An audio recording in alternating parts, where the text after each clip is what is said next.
ভূত.কমের সকল শ্রোতা এবং রাসেল ভাইকে জানাচ্ছি আমার পক্ষ থেকে আন্তরিক শুভেচ্ছা। আমি সোহাগ চক্রবর্তী যশোর থেকে আপনাদের জন্য আবারও একটি ভয়ানক ঘটনা নিয়ে হাজির হয়েছি। মজার ব্যাপার হচ্ছে ঘটনাটি আজকে যে ঘটনাটি আমি শেয়ার করতে যাচ্ছি, এই ঘটনাটি যিনি শেয়ার করেছেন ওনার নাম রাসেল, এবং রাসেল ভাই পেশায় একজন মাছ ব্যবসায়ী। উনি মাছের চাষ করে থাকেন ঘেরে। গত 135তম পর্বে মাছ নিয়ে আমার একটি ঘটনা প্রচার হওয়ার পরে উনি ওই ঘটনাটি শুনে ওনার কাছেও একটি ভয়ানক ঘটনা আছে এটা আমাকে জানায় এবং আমাকে ইনভাইট করে যে ওনার কাছ থেকে যেয়ে ওই ঘটনাটি শোনার জন্য।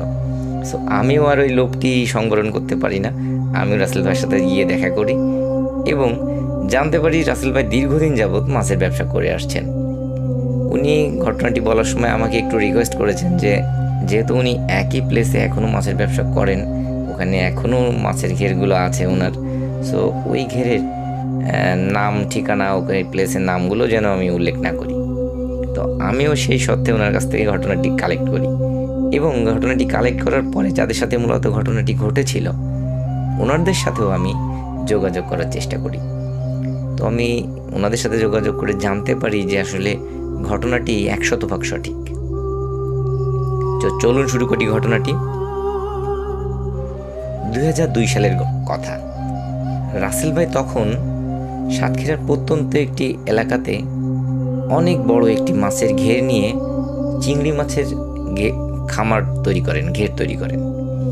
সো আপনারা হয়তো অনেকেই জানবেন যে চিংড়ি মাছ কিন্তু একটু বড় হয়ে গেলে ঘের থেকে উপরে চলে আসে, হাত দিয়ে ধরা যায়, চুরি হয়ে যাওয়ার প্রবণতাটা বেশি থাকে। এই কারণে রাসেল ভাই কিন্তু একটা টাইট সিকিউরিটির অ্যারেঞ্জমেন্ট করেন ওখানে, যে আসলে ঘের থেকে যদি মাছ চুরি হয়ে যায় ওনার তো অনেক লস হয়ে যাবে, চিংড়ি মাছের অনেক দাম হয়। সো উনি ওখানে একটা টাইট পাহারার ব্যবস্থা করেন। এই পাহারার কাজে নিয়োজিত ছিল একই পরিবারের 3 ভাই। ঘটনার ভিকটিম কিন্তু এই 3 ভাই।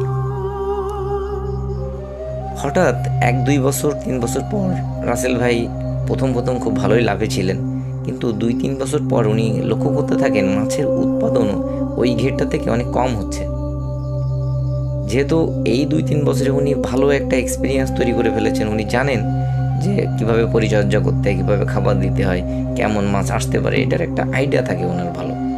কিন্তু উনি খেয়াল করেন যে আসলে ওই ঘেরটা থেকে মাছের উৎপাদন অনেক কম হচ্ছে।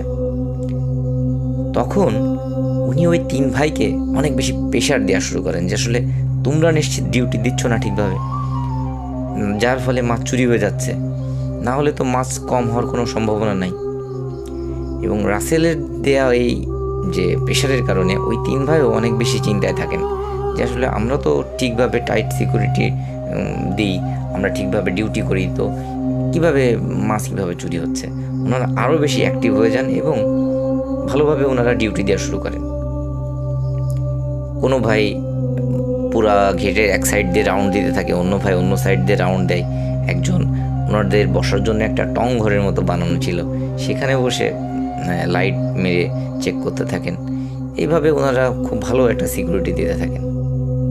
হঠাৎ একদিন বড় ভাই খেয়াল করেন যে ভোরবেলার দিকে একটা বিশেষ জায়গায়, একটা ঘেরের একটা কোণে অনেক পানি ঘোলা হয়ে আছে। যেহেতু ওনারা মেলা দিন ধরে ঘেরে ডিউটি দিচ্ছেন, ওনারা জানেন যে যদি পানিতে কেউ নামে বা জাল ফেলা হয় তখনই কিন্তু পানি ঘোলা হয়ে যায়। ওনারা যেহেতু রাত্রে নামেন না, কেউই কাউকেই নামতে দেন না, সেহেতু পানি ঘোলা হয়ে যাওয়ার সম্ভাবনা থাকে না। ওই বড় ভাই কিন্তু তখন বুঝতে পারেন যে নিশ্চিত কেউ না কেউ পানিতে নামছে এবং এই মাছ চুরি করছে। এই ঘটনাটি 3 ভাই খুব ভালোভাবে আলোচনা করে এবং বলে যে ওনারা দেখবেন যে কে নামছে। ওনারা একটু আরও সতর্কতার সাথে পাহারা দিতে শুরু করেন। 2 দিন 3 দিন যায়। হঠাৎ একদিন ওনারা খেয়াল করেন, মানে ওনাদের যে ছোট ভাই উনি রাউন্ড দিয়ে আসার সময় খেয়াল করেন যে পানিতে বেশ পাড় থেকে কিছুটা দূরে কোনো একটা ব্যক্তি মনে হচ্ছে হাত দিয়ে কোনো কিছু ধরার চেষ্টা করছে। এই দৃশ্য দেখে উনি টর্চ লাইটটা অফ করে চুপি চুপি পানিতে নেমে যান এবং আস্তে আস্তে ওই ব্যক্তির কাছাকাছি যেয়ে জাপটে ধরেন ওনাকে এবং সজোরে ওনাকে কিল ঘুষি মারতে থাকেন এবং চিৎকার করতে থাকেন এই ওনার যে চিৎকার শুনে বাকি যে দুই ভাই উপরে ছিল ওনারাও ছুটে চলে যান ওই প্লেসে, এবং বড় ভাই লাইট মেরে দেখে যে ছোট ভাই এভাবে কাউকে যেন মারছে, এবং এই মারা দৃশ্য দেখে ওই মেজ ভাইও পানিতে লাফ দিয়ে পড়ে, এবং সেও যে একেবারে অন্ধের মতো ওই ব্যক্তিকে মারতে শুরু করে। বড় ভাই কিন্তু উপর থেকে বলছিল যে তোরা ওই ব্যক্তিকে মারিস না, ওই ব্যক্তিকে ধরে তুলে নিয়ে আয়, ওকে ভালো করে বেঁধে রাখ, যাতে মালিকের সামনে আমরা ওকে দেখাতে পারি যে এই আসলে মূল চোর, এই মাছ চুরি করে নিয়ে যাচ্ছে, আমরা এই চোরকে ধরতে সক্ষম হয়েছি। কিন্তু দুই ভাই অন্ধের মতো ওনাকে মারছিল।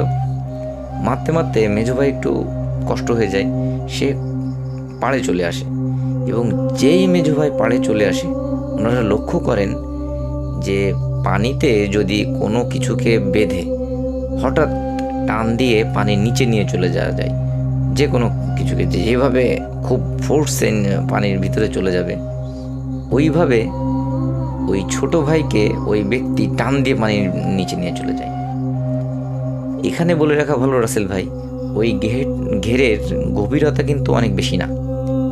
যদি ওই ছোট ভাই সোজা হয়ে দাঁড়িয়েও থাকে তাও কিন্তু ওনার বুক পর্যন্ত সর্বোচ্চ পানি হতে পারে, সেহেতু কোনোভাবেই ওনার কিন্তু ওখানে ডুবে যাওয়ার সম্ভাবনা নাই বলতে গেলে চলে। এবং ওই ছোট ভাই ডুবে যাওয়ার পরে ওনারা খেয়াল করেন যে পানির নিচ থেকে, আপনারা হয়তো দেখে থাকবেন যে গ্যাস যদি পানির নিচ থেকে উঠতে থাকে যেভাবে বুদবুদ হতে থাকে, একটা বড় এরিয়া নিয়ে ওই রকম বুদবুদ উঠতে থাকে। এই দৃশ্য দেখে বড় ভাই এবং ছোট ভাই দুইজন, মানে মেজো ভাই দুইজনই লাফ দিয়ে পড়েন ওখানে, যে ওনারা ওই ছোট ভাইকে খুঁজতে থাকেন। কিন্তু আশ্চর্যজনক ব্যাপার, ওনারা কোনোভাবেই ছোট ভাইকে ওখানে খুঁজে পান না। এরপরে ওনারা পানির থেকে উঠে এসে পুরো ঘেরের এরিয়াটি লাইট নিয়ে ছোট ভাইকে খুঁজতে থাকেন, এবং চিৎকার দিলে আশপাশের যে ঘেরের লোকজন যারা ডিউটিতে থাকেন ওনারাও এসে ওনাদের সাথে খুঁজতে থাকেন। কিন্তু আশ্চর্যজনকভাবে সেই ভোরবেলার আগ পর্যন্ত ওনারা ওই ছোট ভাইকে পান না খুঁজে। এক পর্যায়ে ভোরের যখন আলো ফুটবে ওই সময় ওনারা খেয়াল করেন ঠিক সেম ওই প্লেসে, ওই একই জায়গায় পানির নিচ থেকে আবারও ওই রকম বুদবুদ উঠতে শুরু করেছে, এবং কেউ যেন ওনার ছোট ভাইকে একদম একটা ধাক্কা দিয়ে পানির উপরে ভাসিয়ে দিয়েছে। ওনারা লাফ দিয়ে পড়ে পানি থেকে ছোট ভাইকে উপরে তোলেন, এবং ততক্ষণে ওনারা দেখেন যে আসলে অনেক দেরি হয়ে গেছে, ভাই আর বেঁচে নেই। ওনারা হতভম্ব হয়ে যান যে আসলে কি হলো, এটা তো কোনোভাবে হওয়ার কথা না। এরপরে ওনার মা বাবা ওখানে চলে এসে কান্নাকাটি করতে থাকেন। সবাই খুবই অবাক হয়ে যায় যে কি হয়েছে ব্যাপারটি। কি আর করা, ছোট ভাইকে কাফন করানো হয় ভালোভাবে। এরপর থেকে ওনাদের সাথে বেশ কিছুদিন আর কোনো ঘটনা ঘটে না। ওনার যে মেজো ভাই এরপরে একদিন উনি বাজার করে বাড়ি ফিরছিলেন 7:30-8টার সময়, সন্ধ্যা মানে রাত 7:30-8টা। সো ওনাদের বাড়ি আসতে কিছুটা আগে একটা বড় নারকেল গাছ এবং তারপরে একটা বড় গাব গাছ আছে। গাবের ফল আমরা জানি যে গাব যখন পেকে যায়, লাল লাল হয়ে যায়, তখন যদি কারোর গায়ে বা কোনো কিছুতে ছুঁড়ে মারা হয় তখন সেটা ফেটে যাবে, নরম টাইপের হয়ে যায়। তো ওই মেজো ভাই যখন বাজার করে নিয়ে ওই গাছের নিচ দিয়ে আসছিল তখন উনি খেয়াল করেন যে ওনার সামনে, ওনার পিছে, এমনকি এক পর্যায়ে ওনার মাথায় গায়ে কেউ যেন গাব ছুঁড়ে মারছে। এই দৃশ্য দেখে উনি কিন্তু ব্যাপক আকারে রেগে যান যে আসলে কোনো শয়তান লোকজন এরকম কার্যক্রম করছে। উনি মারাত্মক ক্ষেপে যান। ওনার কাছে বড় একটি 5 ব্যাটারির লাইট থাকে। ওই লাইটটি উনি গাব গাছে মেরে ভালো করে চেক করেন যে আসলে এই কাজটি কে করছে। ওনার যেহেতু মাথাটাতে ব্যথা লেগেছে, উনি অনেক বেশি রেগে গেছে। আশ্চর্যজনক ব্যাপার, উনি যখন গাছে লাইট মেরে দেখে ওখানে কেউই নাই, কিন্তু তখনও কিন্তু অদৃশ্য থেকে মনে হচ্ছে কেউ গাব ওনার দিকে ছুঁড়ে মারছে। এই দৃশ্য দেখে উনি মারাত্মক আকারে ভয় পান এবং এক ছুটে উনি বাড়িতে চলে আসেন। বাড়িতে আসার পরে উনি কিন্তু ওনার বড় ভাইয়ের সাথে বা ওনার বাবা মার সাথে এই কথাগুলো উনি শেয়ার করেন না। এরপরে উনি যথারীতি খাওয়া দাওয়া করেন এবং ঘুমিয়ে পড়েন। রাত্রে 1টা-1:30টার দিকে, যেহেতু ওনাদের গ্রামের বাড়ি, ওনাদের বাড়ি থেকে টয়লেট একটু দূরে হয়, কাঁচা টয়লেট, পাতালতা দিয়ে ঘেরা। সো উনি টয়লেটে যাবেন, উনি লাইট নিয়ে টয়লেটে যান। টয়লেটের এরিয়াটা বেশ বড়। উনি যখন টয়লেটের মধ্যে ঢুকে উনি ব্যাপক আকারে ভয় পেয়ে যান। উনি দেখেন যে ঠিক ওনারা যেই রকম লোককে ওই ঘেরের মধ্যে মেরেছিল, সেম ওইরকম টাইপের একজন লোক ওখানে দাঁড়িয়ে। তার গায়ে মনে হচ্ছে একটা কালো চাদর দেয়া। যেই উনিও টয়লেটের মধ্যে ঢোকেন এবং ওই লোকটি ওই চাদর ওনার গায়ের উপরে ফেলে প্রচণ্ড মারা শুরু করেন ওনাকে, এবং ওনাকে তুলে তুলে মাটিতে আছাড় দিতে থাকেন। এক পর্যায়ে যখন উনি একেবারে নাজেহাল অবস্থা, উনি আর পারছিলেন না, সেই রকম পর্যায়ে ওই কালো অবয়বটি বা ওই কালো অবয়বের মতো লোকটি ওনাকে ওই কাঁচা টয়লেটের মধ্যে ফেলে দেন। উনি যন্ত্রণায় যখন খুব জোরে উনি যখন পড়ে যান ওর মধ্যে আর কি, চিৎকার চেঁচামেচি যন্ত্রণায় কাতরাতে থাকেন, তখন কিন্তু ওই অবয়ব ওখান থেকে চলে যায় এবং ওনার কান্নার শব্দটি মানে উনি তখন জোরে কান্নাকাটি করতে পারেন। এর আগে পর্যন্ত কিন্তু উনি চিৎকার করার চেষ্টা করছিলেন, হালকা পাতলা চিৎকার করছিলেন, কিন্তু জোরে চিৎকার উনি করতে পারছিলেন না।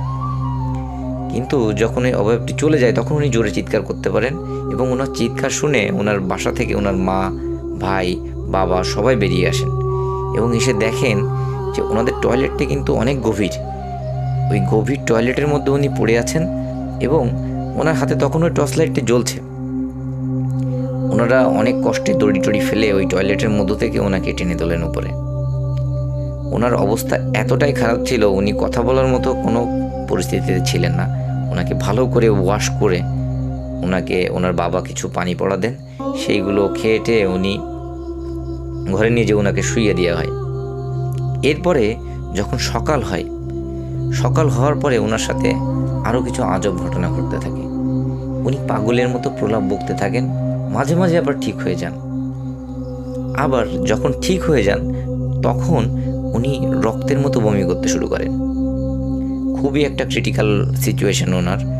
এরপরে ডাক্তার ডেকে নিয়ে আসা হয় এবং ওনার ট্রিটমেন্ট করানো হয়। বাড়ির সবাই কিন্তু ধারণা করেছিলেন, যেহেতু ওনাদের একটা কাঁচা টয়লেট, ওই কাঁচা টয়লেটের মধ্যে উনি টয়লেট করতে যেই পড়ে গেছেন, এটা সবার ধারণা ছিল। কিন্তু উনি হঠাৎ এক সময় যখন ঠিক হয়ে যান তখন উনি পুরো ঘটনাটি বলেন। সবাই এই পুরো ঘটনাটি শুনে অনেক বেশি ভয় পেতে শুরু করেন এবং আশপাশের ওনাদের যে প্রতিবেশী ছিলেন তারা বলতে থাকেন যে আসলে ওই ঘেরের আশপাশে এক সময় পিশাচের উপদ্রব ছিল, যারা মানুষের বিভিন্ন রকম ক্ষতি করত, মানুষকে ভয় দেখাতো, বাচ্চাদের মেরে ফেলতো, এরকম বহু ঘটনা ঘটত। কিন্তু যখন এই মাছের ঘের করা হয় বা লোকালয় আস্তে আস্তে তৈরি হওয়া শুরু হয় তখন কিন্তু এই জিনিসগুলো অনেক কম হয়ে গেছে। সো এই সব কথা শোনার পরে ওনার বাড়ির লোকেরাও কিন্তু অনেক বেশি ভয় পাওয়া শুরু করেছিলেন। ওনারা একটা কবিরাজকে ডেকে আনেন এবং ওই কবিরাজকে ডেকে এনে কিছু পানি পড়া টড়া তাৎক্ষণিকভাবে দেন, কিন্তু আশ্চর্যজনকভাবে ওই মেজো ভাই সন্ধ্যা 6টা পর্যন্ত বেঁচে ছিলেন। এরপরে হঠাৎ করে উনি রক্ত বমি করতে করতেই মারা যান। বাড়িতে একটা শোকের মাতম তৈরি হয়ে যায়, সবাই অনেক বেশি কষ্ট পান, অনেক ভয়ের একটা পরিবেশও হয়ে যায় সাথে সাথে। এরপরে ওই মেজো ভাইকে দাফন কাফন করে দেওয়া হয়। মেজো ভাইকে দাফন কাফন করে দেওয়ার পরে বড় ভাইয়ের ভিতরে কিন্তু একটা আতঙ্ক তৈরি হয়ে যায়। তিনি আর ওই মাছের ঘেরের ওই যে পাহারা দেওয়ার যে কাজ ওটি আর করতে চান না। উনি পার্শ্ববর্তী গ্রাম থেকে একটা ভালো কবিরাজ দেখিয়ে সেখান থেকে তাবিজ অনেক কিছু নিয়ে আসেন এবং উনি ওই বাড়ির যে ওনাদের জমি ছিল সেইগুলো চাষবাস করতে থাকেন। উনি আর ওই পেশায় ফিরে যান না। দীর্ঘ 1-1.5 মাস 2 মাস পার হয়ে যায়, ওনাদের সাথে আর কোনো ঘটনা ঘটে না। হঠাৎ একদিন ওই বড় ভাইয়ের যে স্ত্রী, উনি রাত্রে 11টা-12টার দিকে বাইরে বাথরুম করতে আসবেন। যেহেতু ওনাদের গ্রামে বাড়ি, ওনাদের এমনিতেই অনেক সাহস ছিল, উনি একটা হেরিকান জ্বালিয়ে বাইরে চলে আসেন এবং বাথরুম করতে থাকেন। বাথরুম করে উনি যখন ফিরছেন তখন উনি খেয়াল করেন ঘরের ভিতরে যেন সাদা, আমরা যখন দেখবেন যে কোথাও কোনো শিল্পীরা স্টেজে পারফর্ম করছে তখন যেমন সাদা ধোয়া দেওয়া হয়, ওই টাইপের একটা সাদা ধোঁয়া, কিন্তু ওই ধোঁয়াগুলো তো চারিদিকে ছড়িয়ে পড়ে। এই ধোঁয়া কিন্তু ওইভাবে ছড়িয়ে পড়ছে না, একটা নির্দিষ্ট শেপের মতো, পাতলা একটা নির্দিষ্ট শেপের মতো। সে একদম সুন্দর করে দরজার যে ফাঁকা ওইটা দিয়ে ঘরের মধ্যে চলে যাচ্ছে। এই দৃশ্য দেখে উনি অনেক বেশি ভয় পান এবং মনে করেন যে ওনার স্বামীর হয়তো কোনো বড় ক্ষতি হয়ে যেতে পারে। উনি ছুটে এসে ধাক্কা দিয়ে দরজা খুলে ফেলেন, কিন্তু দেখে ঘরের ভিতরে আসলে কিছুই নাই, কোনো সমস্যা নাই। উনি হ্যারিকেনটা বেডের পাশে নিয়ে যে দেখেন যে ওনার স্বামী শুয়ে আছে, ঘরের মধ্যে কিছুই নাই, কোনো রকম খারাপ কোনো পরিবেশ না। উনি বেডের পাশে হ্যারিকেনটি জ্বালিয়ে রেখে উনি শুয়ে পড়েন পাশে। উনি কত সময় ঘুমিয়েছেন ঠিক জানেন না। হঠাৎ ওনার ঘুম ভেঙে যায় যে ঘরের বাইরে মনে হচ্ছে খুব ধাপাধাপি শব্দ হচ্ছে, মনে হচ্ছে কোনো ব্যক্তি প্রচুর প্রহর করছে, ধরে ধরে তুলে তুলে আছাড় মারছে। যেহেতু ওনাদের মাটির বাড়ি, ওনারা ওই ভাইব্রেশনটা ফিল করতে পারছিলেন বেডের উপর থেকে। ওনার মনে যেহেতু একটা আতঙ্ক কাজ করছিল, উনি আর কোনো কিছু খেয়াল না করেই দরজা খুলে বাইরে চলে যান এবং বাইরে চলে যেয়ে একটা দৃশ্য দেখে উনি আতঙ্কে চিৎকার দিয়ে উঠে সেন্সলেস হয়ে যান। ওনার চিৎকার শুনে ওনার মা বাবা, যারা আর কি বড় ভাইয়ের মা বাবা ছিল, তারাও চলে আসেন। তারাও ওই অদ্ভুত দৃশ্যটি এসে সবার সামনে দেখতে পান। ওনারা দেখেন যে কালো একটি অবয়ব, যার কোনো হাত নাই, পা নাই, চোখ নাই, মুখ নাই, কিচ্ছু নাই, সে ওই বড় ভাইকে তুলছে, আছাড় মারছে এবং হাত ধরে এক মাথা থেকে উঠানের অন্য মাথা টেনে নিয়ে যাচ্ছে, আবার অন্য মাথায় চেলে ফেলে দেওয়ার মতো দিচ্ছে। এই দৃশ্য দেখে ওনারা আরও জোরে চিৎকার করেন এবং ওনাদের চিৎকার শুনে ওনাদের প্রতিবেশীর 2-1 বাড়ি থেকে লোকজন হারিকেন নিয়ে চলে আসে ওদের বাড়িতে। যেই ওই সবাই চলে আসে আলো নিয়ে, তখন ওই অবয়ব আর ওখানে থাকে না, তখন সে চলে যায় ওখান থেকে। এরপরে ওই বড় ভাইকে ওখান থেকে উদ্ধার করা হয়, ওনাকে ঘরে নিয়ে এসে ভালো করে পরিষ্কার পরিচ্ছন্ন করে আবার বেডে শুইয়ে দেওয়া হয়। কিন্তু ওনার মুখ ডান দিকে বাঁকা হয়ে যায় এবং উনি ডান হাতে আর কোনো সেন্স থাকে না, উনি প্যারালাইজডের মতো হয়ে যান ডান হাত। এরপরে ওনারা আবার কবিরাজকে ডেকে নিয়ে আসেন এবং এক ডাক্তারকে নিয়ে আসেন। বড় ভাইয়ের ট্রিটমেন্ট চলে, কবিরাজও ট্রিটমেন্ট করতে থাকেন, কিন্তু ওনার প্রোগ্রেসটা খুব স্লোভাবে হয়। কবিরাজ অনেক কিছু শুনে, সকলের কথাবার্তা শুনে ওনাদের বাড়ি পরপর 3 দিন আসেন এবং ওই কবিরাজ সাথে করে একজন মৌলানাকে নিয়ে আসেন, যিনি 3য় দিন এসে ওনাদের বাড়ির চারিপাশে বোতলের মধ্যে কিছু একটা লিখে ভরে বাড়ির চারিপাশে পুঁতে দিয়ে যান। এরপর থেকে ওনাদের দ্বৈত ট্রিটমেন্টে উনি আস্তে আস্তে সুস্থ হতে থাকেন। কিন্তু সুস্থ হলেও উনি কিন্তু ওই এক পাশে খুঁড়িয়ে হাঁটেন, একটা হাত প্যারালাইজ থাকে এবং মুখ এক সাইডে বাঁকা হয়ে থাকে। উনি যখন একটু সুস্থ হয়ে যান, তখন সবাইকে ওই রাতের ঘটনাটি বর্ণনা করেন। উনি বলেন যে উনি হঠাৎ ঘরের মধ্যে ঘুমিয়েছিলেন, কোনো প্রবলেম না। হঠাৎ উনি খেয়াল করেন যে ঘরের তাপমাত্রা অনেক ঠান্ডা হয়ে যাচ্ছে, মনে হচ্ছে একটা শীতল বাতাস এসে ওনার গায়ের উপর দিয়ে চলে যাচ্ছে। এক পর্যায়ে এত বেশি ঠান্ডা লাগতে শুরু করে, উনি কাঁথা খোঁজার জন্য উঠে বসে উনি খেয়াল করেন যে ওনার সামনে বড় একটা শেপের কোনো মানুষের মতো কিছু একটা দাঁড়িয়ে আছে, যেটি সাদা, সেটি কিন্তু কালো না, সাদা। এবং সে এক টান দিয়ে হঠাৎ ওই বড় ভাইকে রুমের বাইরে নিয়ে যায় এবং বাইরে নিয়ে গিয়ে ওনাকে প্রচণ্ড প্রহার করা শুরু করেন, ওনাকে ধরে মাটিতে আছাড় মারেন। উনি যখন আর পেরে উঠছিলেন না, ওনার গায়ে যখন আর বল ছিল না প্রতিহত করেন, তখন উনি শুনতে পান যে তোরা আমার ভাইকে মেরেছিস, আমার ভাইকে আহত করেছিস, তোদের কাউকে আমরা আর বাঁচিয়ে রাখবো না। এইটুকু উনি সর্বোচ্চ শুনতে পান। এরপরে উনি সেন্সলেস হয়ে যান। এই কথা শোনার পরে কবিরাজরা ওনাকে অনেক তাবিজ দেন, ওনাকে অনেক পারনি পড়া দেন, বাড়িগুলো বন্ধ করে দেন এবং ওনার সাথে একটা লাল কাপড়ের মধ্যে কিছু জিনিস লিখে ওনাকে বলেন যে ওনার মাজায় হোক বা গলায় হোক বা যে কোনো জায়গায় এই জিনিসটা লাল কাপড়ে এইভাবেই রাখার জন্য। যতদিন উনি এটা ঠিকভাবে রাখতে পারবেন, আশা করা যায় ওনার কোনো সমস্যা হবে না। ওই বড় ভাই রাসেল ভাই এখনও বেঁচে আছে।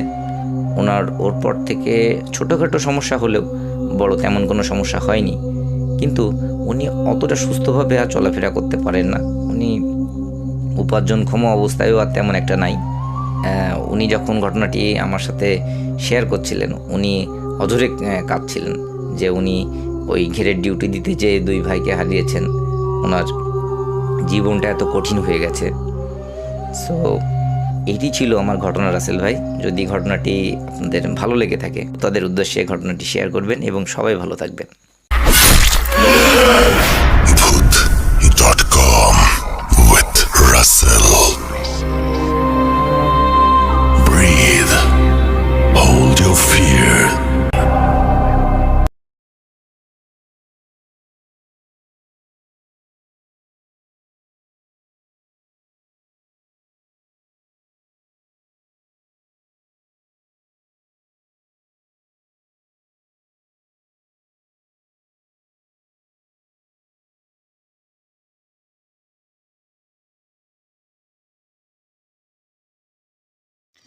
আসসালামু আলাইকুম। ভূত.com-এর সকল লিসেনারকে জানাচ্ছি শুভেচ্ছা। আমি আফনান। প্রিয় লিসেনার্স, এই মুহূর্তে যে স্টোরিটি আমি আপনাদেরকে শেয়ার করতে যাচ্ছি, এই স্টোরিটি আমাকে পাঠিয়েছে নড়াইল জেলার লোহাগাড়া উপজেলার লাহুরিয়া ইউনিয়নের আলামিন। আলামিনের স্টোরি আমি ইতোমধ্যে বেশ কয়েকটি আপনাদেরকে শুনিয়েছি এবং আপনারা সবাই এই স্টোরিগুলোর প্রশংসা করেছেন। এবারে যে স্টোরিটি আমাকে আলামিন পাঠিয়েছে, এটি একটি পুকুর কেন্দ্রিক ঘটনা। এই পুকুর কেন্দ্রিক যে ঘটনাটি আপনাদেরকে শোনাবো, আশা করি সবারই ভালো লাগবে। প্রিয় লিসেনার্স, এই পুকুরটিতে যখন ভৌতিক ঘটনা শুরু হয়, সময়টা ছিল 1992 সাল। এই পুকুরের কয়েকটি বিষয়ে ঘটনা শুরুর আগে আপনাদেরকে বলতে চাই। সেটি হচ্ছে, এই পুকুরটি স্থানীয়ভাবে দাসের পুকুর নামে পরিচিত। কারণ হচ্ছে, ওই পুকুরের পার্শ্ববর্তী গ্রামে যে হিন্দু সম্প্রদায় আছে, তাদের বংশ দাস। তারা অনেক দিন ধরে ধোপার কাজের সাথে জড়িত আছেন।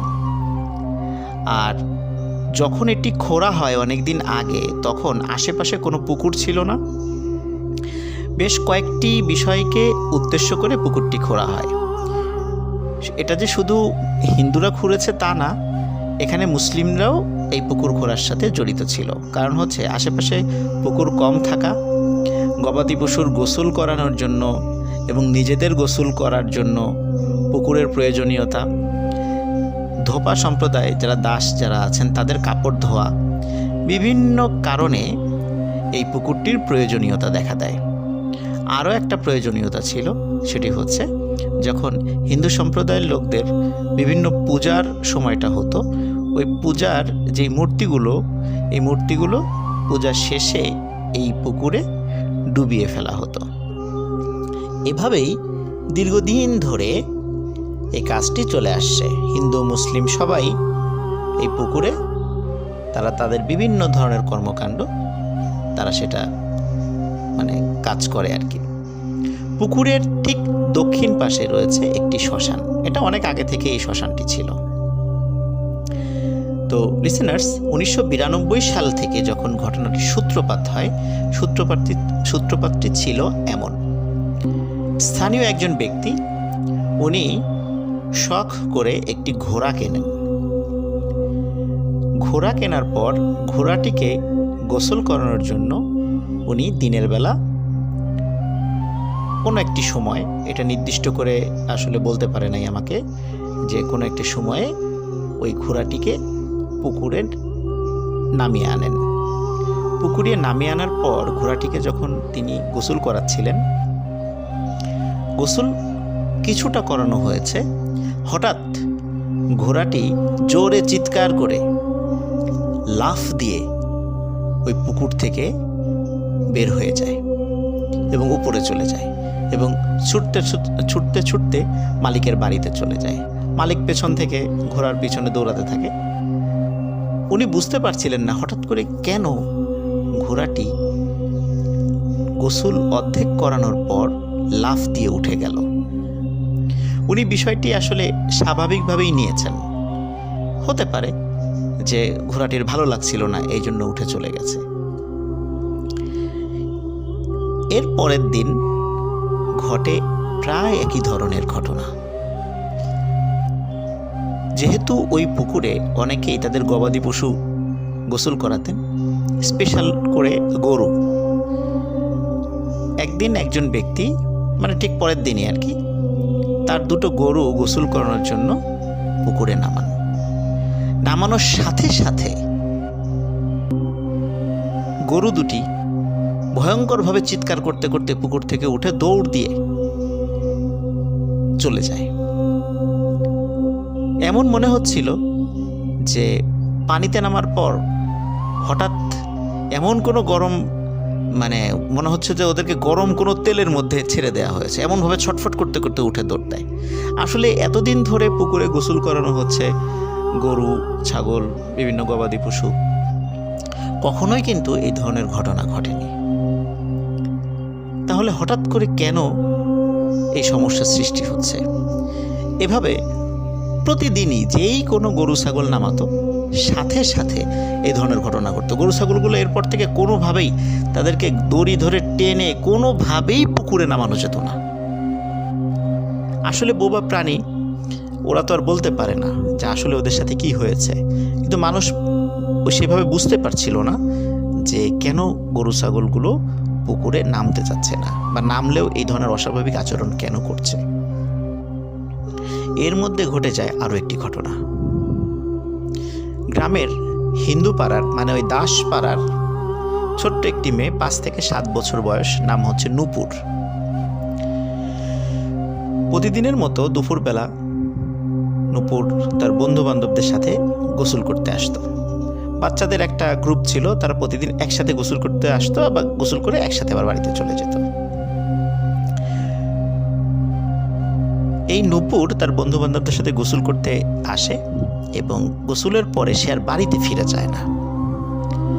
এখন বাড়ির লোকজন যখন দুপুর গড়িয়ে বিকাল হয়ে যায়, তখন নূপুরকে খুঁজতে বের হয়। নূপুর যাদের সাথে রেগুলার পুকুরে যায়, তাদের বাড়িতে যায়। তারা সবাই বলে, হ্যাঁ, নূপুর তো আমাদের সাথে গোসল করছিল, কিন্তু সে কি উঠে এসেছে কিনা এটা তো আমরা খেয়াল করি নাই। চতুর্দিকে খোঁজা হয়, পুকুরে সবাই নামে, জাল ফেলা হয়।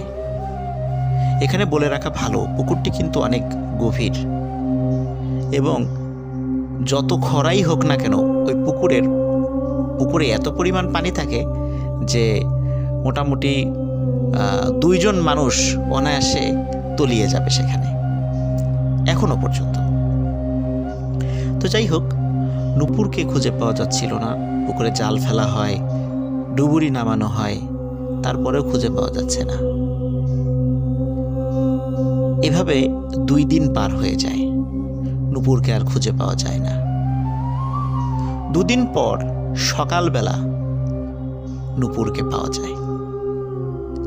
নূপুরকে পাওয়া যায় ঠিক পুকুরের দক্ষিণ পাশে যে শ্মশান ঘাটটি রয়েছে, এই শ্মশানের ঠিক যেই জায়গাটিতে মানুষকে পোড়ানো হতো, ঠিক সেই জায়গার পাশে নূপুরের ডেড বডি পাওয়া যায়।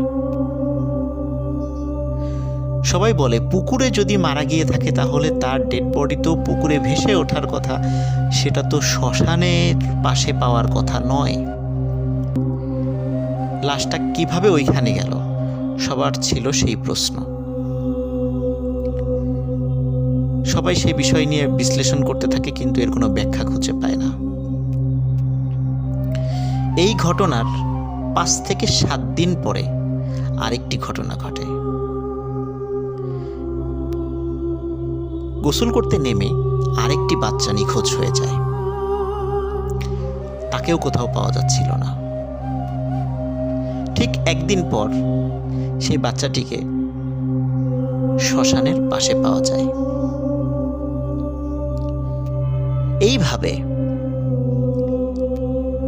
বাচ্চাদেরকে মৃত অবস্থায় যখন পাওয়া যাচ্ছিল, গ্রামের মধ্যে একটা আতঙ্ক সৃষ্টি হয়ে যায় যে এই পুকুরে নামার পরে কেউ না কেউ উঠছে না, আবার পুকুরে লাশও ভেসে উঠছে না, লাশটা পাওয়া যাচ্ছে শ্মশানের কাছে। এটা কেন হচ্ছে। সবার মধ্যে যে যখন এই আতঙ্ক সৃষ্টি হয়ে যায়, তখন গ্রামের অধিকাংশ পরিবারের বাচ্চাদেরকেই এই পুকুরে গোসল করানোর জন্য পাঠানো হতো না। প্রথম যেই দুটি মৃত্যু ঘটে, এই দুটি মৃত্যুর ঘটনা ছিল হিন্দু পরিবারের সাথে। তখনও মুসলিম পরিবারের বা মুসলিম পাড়ার কারো সন্তানের মৃত্যু ঘটেনি। কিন্তু থার্ড নাম্বারে গিয়ে একটা মুসলিম পরিবারের সন্তানের মৃত্যু ঘটে। ঠিক একই রকমভাবে তার লাশও শ্মশানের পাশে পাওয়া যায় ঠিক একদিন পর। আসলে গ্রামের লোকজন খুবই গরিব মানুষ ছিলেন তখন, মানে তারা যেহেতু দিন আনতেন দিন খেতেন, তারা যে মানে এই বিষয় নিয়ে আর তাদের শিক্ষার হারও অনেক কম ছিল। তারা যে এই বিষয়টা আসলে কেন হচ্ছে, কিভাবে হচ্ছে, তারা কোথায় গিয়ে সমাধান পাবেন, এই বিষয়গুলোর তারা সমাধান মানে কোনো সিদ্ধান্তে উপনীত হতে পারছিলেন না। চতুর্থবার ঘটে একটি ভিন্ন ধরনের ঘটনা। ওই গ্রামের মুসলিম পাড়ার একটি বাড়িতে একটি বাচ্চা ছিল, নাম ছিল আব্দুল্লাহ। এই আব্দুল্লাহ সে রাতের বেলা ওয়াশরুমে যাবে। আপনারা তো জানেন যে গ্রামের ওয়াশরুমগুলো বাসার থেকে বাইরে থাকে। তো আব্দুল্লাহ যখন ওয়াশরুমে যাবে তখন রাতের বেলা তার পিতামাতাকে ডাকে। ওনারা দুইজন গভীর ঘুমে ছিলেন। তখন তার বাবা একটা টর্চ লাইট হাতে দিয়ে, আব্দুল্লাহ কিন্তু খুব ছোট ছিল না, তার বয়স 12-13 ছিল, তো হাতে একটা টর্চ লাইট দিয়ে বললো তুমি একাই যাও। আর যেহেতু এটা মাঝে মাঝে সে একাই যেতে পারত, এই জন্য পিতামাতা আসলে ওইভাবে তার সাথে যাওয়ার প্রয়োজনীয়তা বোধ করেনি। বাইরে হচ্ছিল গুড়ি গুড়ি বৃষ্টি। তো আব্দুল্লাহ টর্চ লাইট নিয়ে সে ওয়াশরুমে যায়, কিন্তু দীর্ঘ সময় ধরেও সে ফিরে আসছে না। তখন তার বাবা, উনি কিন্তু তার মা ঘুমে থাকলেও ওনার মানে আব্দুল্লাহর বাবা একটু সজাগ ছিলেন। উনি চিন্তা করছিলেন যে ছেলেটা আসুক, তারপরে দরজাটা লাগিয়ে তারপর ঘুমিয়ে যাব। যেহেতু বাইরে বৃষ্টি হচ্ছিল এই জন্য উনি আসলে ওইভাবে, ওনার বাসায় ছাতাও ছিল একটা, এই জন্য আসলে উনি বাইরে ওই সময় যাওয়ার ইচ্ছা পোষণ করেননি। কিন্তু যখন দীর্ঘ সময় হয়ে যাচ্ছিল, আব্দুল্লাহ যখন ফিরে আসছিল না, তখন উনি চিন্তা করে কি ব্যাপারে, এতক্ষণ তো থাকার কথা নয়। উনি তখন হাতের হারিকেনটা নিয়ে বের হন, যেহেতু টর্চ লাইটটা আব্দুল্লাহ নিয়ে গেছে, হাতের হারিকেনটা নিয়ে বাইরে বের হন। বের হওয়ার পর উনি গিয়ে দেখেন ওয়াশরুমের দরজা খোলা। আব্দুল্লাহ কোথায়? আব্দুল্লাহ তো ঘরে ঢোকেনি। এত রাত্রে তো আসলে আব্দুল্লাহর কোথাও যাওয়ার কথাও নয়। তখন উনি আশেপাশে একটু খোঁজার চেষ্টা করেন, দেখেন আব্দুল্লাহ নাই। তাকে ডাকাডাকি করেন, নাই নাই নাই। ওনার ডাক শুনে আব্দুল্লাহর মা ঘরের থেকে বের হয়ে আসে, তার ঘুম ভেঙে যায়, বের হয়ে আসে, এসে বলে কি হয়েছে। তখন আব্দুল্লাহর বাবা বলেন যে দীর্ঘ সময় পরেও যখন আব্দুল্লাহকে পাওয়া যাচ্ছিল না, এই জন্য উনি খুঁজতে বের হয়ে আব্দুল্লাহকে এখন পাচ্ছেন না। তখন ওনারা যখন চিৎকার চেঁচামেচি শুরু করেন, পাশের প্রতিবেশীরাও রাতের বেলা তাদের ঘুম ভেঙে যায়, তারা চলে আসেন। চলে আসার পর যেহেতু গুড়ি গুড়ি বৃষ্টি হচ্ছিল, মাটিতে শক্ত মাটি ছিল না, কাদা মাটি হয়ে গেছিল। তারা টর্চ লাইট জ্বালিয়ে খেয়াল করলেন যে আব্দুল্লাহর পায়ের ছাপ ওয়াশরুমে গেছে এবং ওয়াশরুম থেকে বের হয়েছে 3-4 হাত বের হয়েছে আব্দুল্লাহর পায়ের ছাপ। এরপরে আব্দুল্লাহর এই ছোট পায়ের ছাপটা অনেক বড় মনে হচ্ছে এটা কোনো মানুষের পায়ের ছাপ না, এটা দানবাকৃতির কোনো একটা প্রাণীর পায়ের ছাপ মনে হচ্ছে সেখানে। এবং ওই ছাপটা আস্তে আস্তে পুকুরের দিকে চলে গেছে। তখন সবাই ভয় পেয়ে যান যে নিশ্চয়ই কোনো ভয়ঙ্কর কিছু আব্দুল্লাহকে এখান থেকে ধরে নিয়ে গেছে। সবাই মানে প্রচণ্ড জোরে চিৎকার চেঁচামেচি শুরু করেন। গ্রামের লোকজন ওই রাত্রেবেলায় চলে আসে, সবাই এসে পুকুর পাড়ে জড়ো হয়। জড়ো হওয়ার পর রাতের বেলায় পুকুরে তাকে খোঁজ করা শুরু হয়, কিন্তু পুকুরে তাকে কেউ রাতের বেলা খুঁজে পাচ্ছিল না। হঠাৎ করে একজন বলল, এই দেখো দক্ষিণে শ্মশানের দিকে কিছু একটা দেখা যাচ্ছে। তখন কিন্তু অনেক লোক সাক্ষী ছিল। তখন তারা দূর থেকে দেখছিল শ্মশানে যে জায়গাটাতে মানুষ পোড়ানো হয় সেখানে কোনো একটা বাচ্চার ওই চাঁদের আলোতে মনে হচ্ছিল, খুব বেশি দূর তো না, মানে পুকুরের ঠিক দক্ষিণ পাশেই আর কি, কিন্তু যতটুকু দূর মানে তারা মানে কাছে যাওয়ার আগে যতটুকু দূর থেকে দেখছিল তাদের ভাষ্য অনুযায়ী মনে হচ্ছিল কোনো একটা বাচ্চাকে ছোট একটা বাচ্চাকে ওখানে শোয়ানো হচ্ছে এবং চারদিকে বড় বড় আকৃতির 10-12 জন মানুষ, তাদের ছায়া দেখা যাচ্ছে। গ্রামের ওই সময় সবাই ওই শ্মশানের দিকে ছুটতে থাকে, গিয়ে দেখে আব্দুল্লাহ সেখানে পড়ে আছে, কিন্তু আশেপাশে কোনো মানুষ দেখা যাচ্ছে না। তারা আব্দুল্লাহকে সেখান থেকে নিয়ে আসে। সৌভাগ্যক্রমে আব্দুল্লাহ জীবিত ছিল, তাকে হয়তোবা তখনও মারতে পারেনি। আব্দুল্লাহকে চিকিৎসা করে সুস্থ করা হয়, তার জ্ঞান ফেরে। জ্ঞান ফেরার পরে আব্দুল্লাহকে জিজ্ঞাসা করা হয় যে তোমার সাথে কি ঘটেছিল, কিছু মনে আছে? তখন আব্দুল্লাহ বলছিল সে যখন ওয়াশরুমে গিয়েছে, ওয়াশরুমের বাইরে সে অদ্ভুত কিছু শব্দ শুনতে পায়। মনে হচ্ছিল যে কোনো একজন মানে খুবই ক্ষুধার্ত কোনো এক মানে মানুষ, শরীরে জোর না থাকলে যেভাবে কথা বলে, খুব দুর্বল আকৃতিতে কথা বলছে এবং কান্নাকাটি করছে। আবার কখনো অদ্ভুত কিছু জন্তুর আওয়াজ সে শুনেছে, এরকমই আব্দুল্লাহ বলেছে।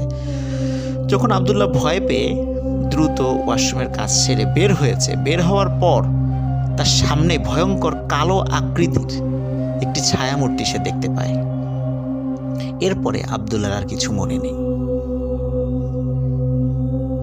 গ্রামে এই ধরনের অদ্ভুত ঘটনা, স্পেশালি বাচ্চাদের সাথে যখন এই ধরনের ঘটনা ঘটছিল, 3টা বাচ্চা অলরেডি মারা গেল, আব্দুল্লাহ কোনো মতে জীবিত ছিল, তখন গ্রামের লোকজন চিন্তা করে যে একজন ভালো হুজুরের শরণাপন্ন অবশ্যই হতে হবে, তা না হলে এই ধরনের বাচ্চা মিসিং মানে হয়ে যাবে বা মারা যাবে, এটা কেন, এটা তো সমাধান করার দরকার।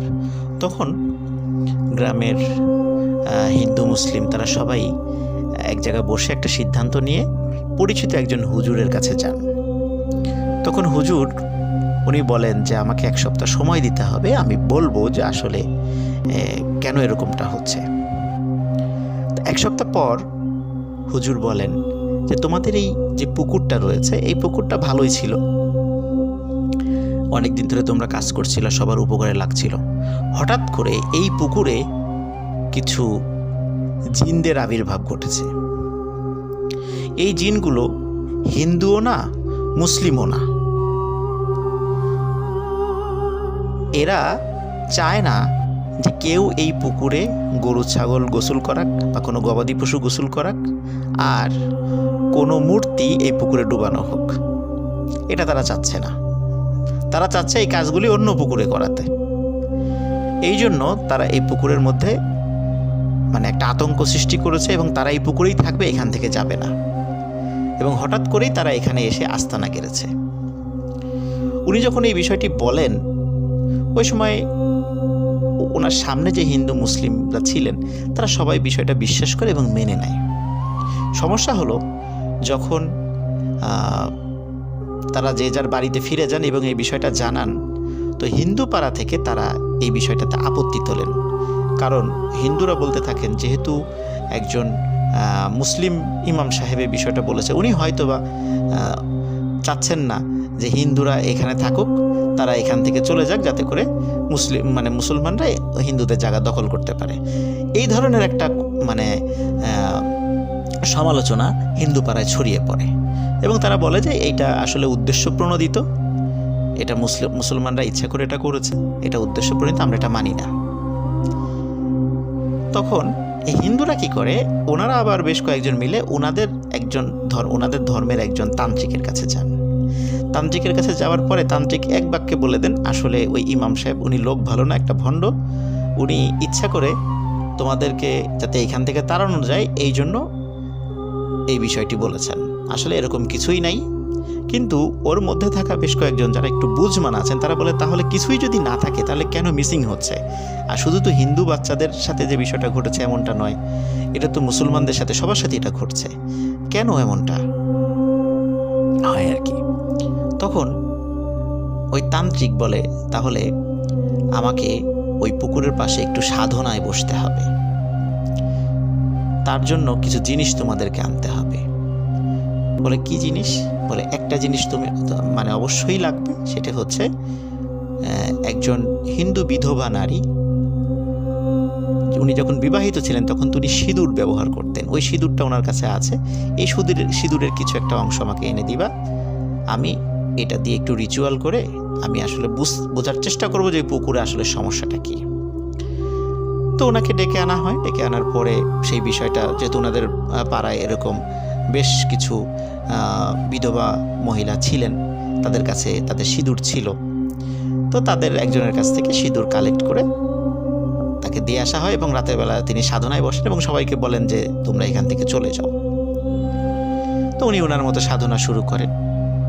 সকালবেলা যখন ওনারা ওই তান্ত্রিকের কাছে যান তখন দেখেন যে তান্ত্রিকের শরীর বা ডেড বডি পুকুরে ভাসছে এবং তান্ত্রিকের চোখ দুটি খুব বড় বড় করে খোলা, মানে মনে হচ্ছিল উনি মৃত্যুর আগে খুব ভয়ঙ্কর কিছু দেখে ভয় পেয়েছেন। এবং তান্ত্রিকের শরীরে বেশ আঘাতের চিহ্ন। তখন ওনারা বুঝতে পারেন যে হয়তোবা আসলেই ওই ইমাম সাহেব ঠিক কথাই বলেছেন।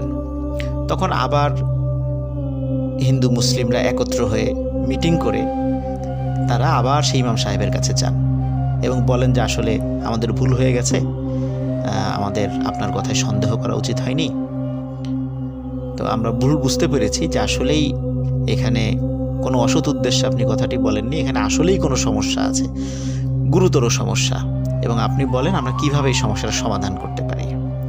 তখন ইমাম সাহেব বলেন যে আমি আগেও যেটা বলেছি এটাই সমাধান, এরপর বাইরে আর কোনো সমাধান ওই জিনেরা মেনে নেবে না, কারণ তারা হিন্দুও না মুসলিমও না। মুসলিমদের মানে বিভিন্ন যেই বিষয়গুলো এগুলোও তারা আসলে ওইভাবে পছন্দ করে না, হিন্দুদেরটাও পছন্দ করে না, যার কারণে তারা যেই বিষয়গুলো বলেছে এই জিনিসগুলো তোমাদেরকে অবশ্যই মানতে হবে। তখন তারা সবাই মেনে নেয়। মেনে নেওয়ার পর তারা বলে যে ঠিক আছে, এখন থেকে আমরা কেউ গরু ছাগল এখানে গোসল করাবো না, এরপরে কোনো মূর্তি এখানে ডোবানো হবে না, প্রয়োজনে আর একটা পুকুর কাটা হবে, সেখানে আমরা এই কাজগুলো করব, কিন্তু এইটা এরকমই থাকবে।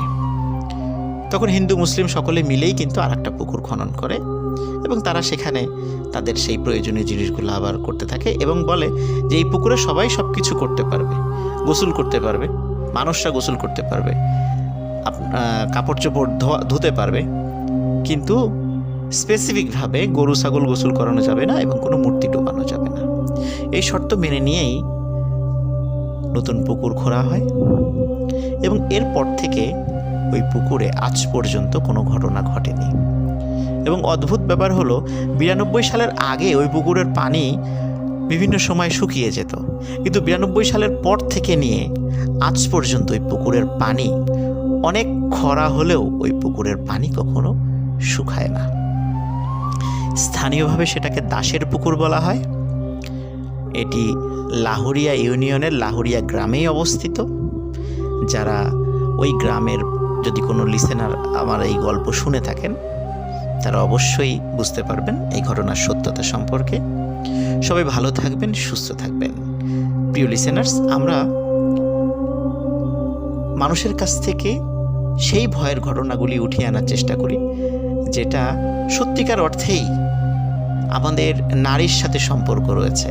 তার মানে হচ্ছে যে ঘটনাগুলি আমাদের বাংলাদেশের মাটিতে সাধারণত বেশি ঘটে থাকে, মানুষের খুব আমাদের কাছের মানুষদের যে ভয়গুলো, সেই ভয়গুলো আমরা তুলে ধরার চেষ্টা করছি। রাসেল ভাই কিন্তু এই কথাটি বলেছেন আপনাদেরকে যে সত্যি সত্যি আমরা কোনো গল্প বা পৌরাণিক কাহিনী বা মুভি উপন্যাস থেকে কোনো গল্প কালেক্ট করি না, আমরা মানুষের বাস্তব অভিজ্ঞতার নিরিখে যে ভয়গুলো, সেই ভয়গুলি আপনাদের কাছ থেকে আপনাদের সামনে তুলে ধরার চেষ্টা করছি। হতে পারে কোনো গল্প ছোট, হতে পারে সেটা কমন, মানে এটা হয়ে যেতে পারে যে এই টাইপের গল্প আপনারা আগেও শুনেছেন, কিন্তু বাস্তব ঘটনাগুলো অনেক ক্ষেত্রেই একটার সাথে আর একটা কিছু অংশ মিলে যায়। প্রিয় লিসেনার্স, ভালো থাকবেন, সুস্থ থাকবেন। আসসালামু আলাইকুম।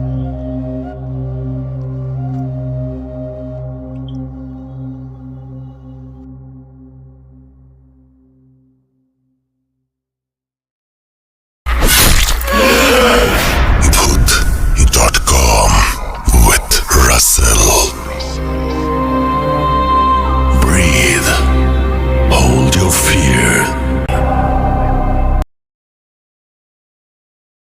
হ্যালো, আসসালামু আলাইকুম লিসেনার্স, আমার নাম রাকিবুল হাসান রাকিব। আমি ভূত.com-এর একজন মডারেটর। আমি আপনাদের সাথে আজকে যে গল্পটি শেয়ার করব, এটি বদরগঞ্জ থানার শ্যামপুর গ্রামের একটি ঘটনা। ঘটনাটি আমার এক বন্ধুর মামার সাথে ঘটে যাওয়া একটি গল্প। ঘটনাটি আজ থেকে 30-35 বছর আগের ঘটনা। আমার বন্ধু যেভাবে গল্পটি বলেছে আমাকে, আমি সেইভাবে আপনাদের কাছে গল্পটি শেয়ার করছি। আমার বন্ধুর মামার নাম আবির। আবির সাহেব যেদিন জন্মগ্রহণ করেন, ওই দিন থেকে ওনার সাথে একটি পরী বা মেয়ে জিন নজরে পড়ে যায়। সময়টা ছিল শীতকাল। আবির সাহেব যেদিন জন্মগ্রহণ করেন, ওই দিন শুধু আবির সাহেবের পরিবারের লোকজন নয়, পুরো গ্রামবাসী আনন্দে আত্মহারা হয়ে যায়। কারণ আবির সাহেব দেখতে অনেক সুন্দর ছিল। পুরো গ্রামে এত সুন্দর বাচ্চা দ্বিতীয় কেউ ছিল না। তার উপর 5টি মেয়ের বাচ্চার পর আবির সাহেব হচ্ছে একমাত্র ছেলে সন্তান। এত সুন্দর হওয়ার কাল হয়ে গেল আবির সাহেবের জন্য। পুরো গ্রাম ভেঙে পড়ে আবিরকে দেখার জন্য। এত লোকের চাপে রুমের লোকজন ভিড়ের জন্য সন্ধ্যায় একটু আগে আবিরকে বের করা হয় বাড়ির উঠোনে। লোকজন দেখতে দেখতে একসময় সন্ধ্যা হয়ে যায়। ঘটনার সূচনা শুরু হয় ওই দিন রাত থেকে। মাঝরাতে হঠাৎ এক সময় বাচ্চার কান্নার শব্দ শোনা যায়। আবিরের মা বাচ্চার কান্নার শব্দ শুনে ঘুম থেকে উঠে দেখেন আবির সাহেব শূন্যে ভেসে আছেন আর আস্তে আস্তে দরজার দিকে চলে যাচ্ছে। এটা দেখে আবিরের মা ভয় পেয়ে চিৎকার করলে বাচ্চাটি মাটিতে পড়ে যায়। এই ঘটনার পর ভোরবেলা একজন কবিরাজকে ডেকে আনা হয়। কবিরাজ এসে যেটা বলে যে গতকালকে যখন সন্ধ্যার দিকে আবির সাহেবকে বাড়ির উঠোনে নিয়ে আসা হয়, তখন একটা পরী আবির সাহেবকে অনেক পছন্দ করে এবং ওই পরীটি নিয়ে যাওয়ার জন্য আবির সাহেবকে এই মধ্যরাতে এসেছিল। এরপর কবিরাজ সাহেব কিছু তাবিজ আর রুম বন্ধ করে দেয়। তারপর থেকে আর কোনো ধরনের সমস্যা হয় না। তবে এর কয়েক বছর কেটে যায়, কোনো ধরনের সমস্যা না হওয়ার পর হঠাৎ তার কিছু বছর পর আবার নতুন এক সমস্যার সৃষ্টি হয়। আবিরের বয়স যখন 14 বছর, একদিন আবির দুপুরবেলা 2-3 বন্ধু নিয়ে মাছ ধরতে যায়। ওই সময় আবিরের বন্ধুরা লক্ষ্য করলো আবির সাহেব কার সাথে যেন কথা বলছে একা একা। ব্যাপারটি আবিরের বন্ধুরা যখন আবিরের বাবা মাকে জানায়, ব্যাপারটি জানানোর পর আবির সাহেব বলেন যে উনি একটি মেয়ের সাথে কথা বলেন এবং ওই মেয়েটিকে উনি ছাড়া কেউ দেখতে পারে না। ব্যাপারটি জানার পর পরে আবার কবিরাজকে ডাকানো হয়। কবিরাজ আসলে আবির সাহেবকে কিছু তাবিজ দিয়ে এইগুলো ইউজ করতে বলে এবং আবির সাহেবকে বলে আপনি কোনোভাবে এই তাবিজগুলো কখনো খুলে রাখবেন না। তবে রাসেল ভাই, এখানে ইন্টারেস্টিং ব্যাপার হচ্ছে আবির সাহেব ওই পরীটিকে বা ওই মেয়েজিনটিকে উনি পছন্দ করে ফেলে। তাই তিনি তার শরীরে সব তাবিজ খুলে ফেলে। এতে পরিবারের লোকজন রাগ করলেও আবির সাহেব মাথায় নেয় না। এইভাবে দিন চলতে থাকে রাসেল ভাই। আবিরের বয়স যখন 20 বছর হয়, তখন উনি ওনার রুমে কাউকে আর প্রবেশ করতে দেয় না। আর ওনার রুম থেকে রাসেল ভাই সবসময় একটা সুন্দর একটা সুগন্ধি সবসময় আসতো। তো যখন পরিবারের লোকজন অনেক বোঝানোর পরও আবির সাহেব কোনোভাবেই উনি কোনো তাবিজ বা অন্য কোনো কিছু নিচ্ছে না, যে কারণ উনি সবসময় চায় যে ওই মেয়ে জিনটা বা ওই পরীটা ওনার সাথে যোগাযোগ করুক। তখন পরিবারের লোকজন সিদ্ধান্ত নয় যে আবিরকে বিয়ে দেবে। বাট এই বিয়ে দেওয়ার সিদ্ধান্ত নিয়েও রাসেল ভাই সবচেয়ে একটা বড় সমস্যা হয়ে যায়।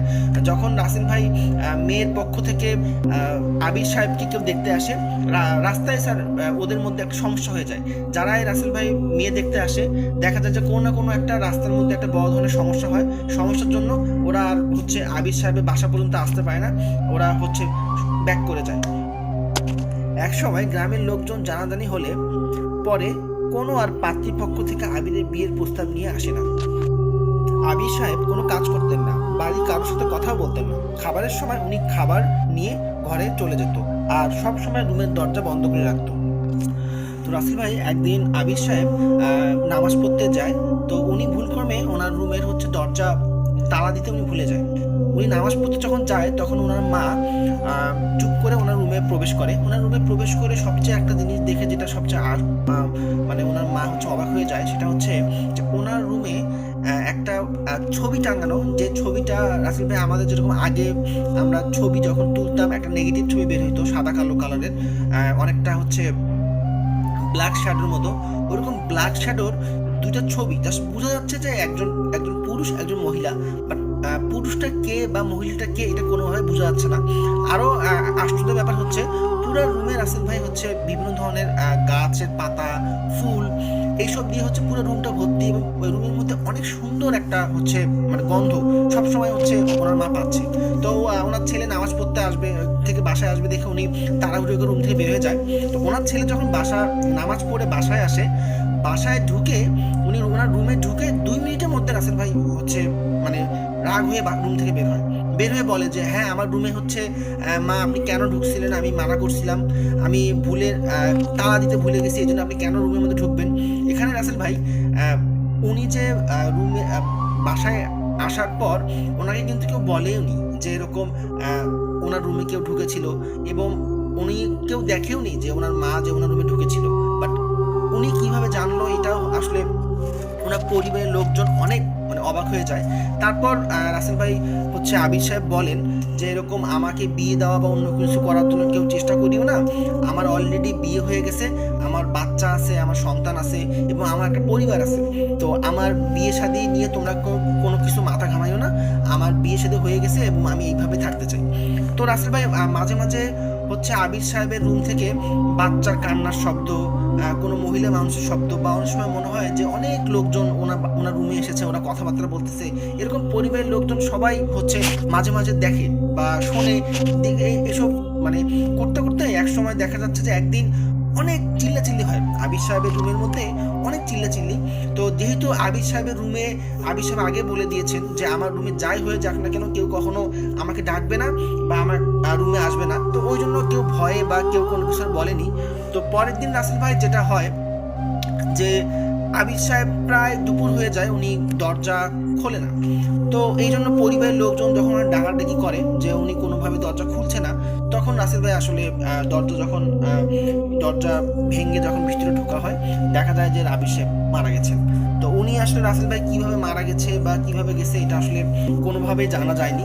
তো ওনাকে যখন মাটি দেওয়ার জন্য কবরস্থানে যাওয়া হয়, তো ওখানেও রাসেল ভাই একটা ইন্টারেস্টিং ব্যাপার ঘটে, সেটা হচ্ছে যে ওনাকে যখন মাটি দেওয়া হয় তখন হুট করে রাসেল ভাই যে যখন ওনার হচ্ছে জানাজা হবে, মানে গ্রামে রাসেল ভাই ব্যাপার হচ্ছে গ্রামে তো হচ্ছে সবাই সবাইকে চেনে, যেমন শহরের ব্যাপারটা রাসেল ভাই আলাদা, শহরে তো কেউ ভাবে চেনে না, বাট গ্রামে কিন্তু সবাই সবাইকে চেনে।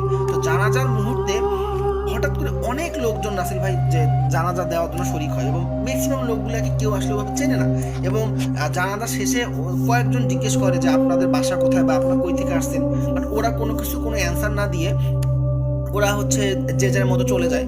তো রাসেল ভাই আরও একটাতে সমস্যা হয় যে ওনাকে মাটি দেওয়ার পর ওনাকে হচ্ছে ওনার প্রথম দিন ওনার কবর থেকে ওনাকে হচ্ছে মানে ওনার লাশটা, এখন এটা রাসেল ভাই চুরিও হইতে পারে বা কোনো একটা অলৌকিক কোনো ঘটনাও হইতে পারে যে ওনার লাশটা নেওয়ার জন্য কয়েকজন অনেক ট্রাই করে, বাট যখন হচ্ছে এলাকার লোকজন বুঝে যায় তখন হচ্ছে ওনার ওই কবরটাকে অনেক প্রোটেক্ট করার চেষ্টা করে, এবং মোটামুটি প্রায় 1 মাসের উপরে ওনার কবরটাকে প্রোটেক্ট দিয়েছে গ্রামের লোকজন।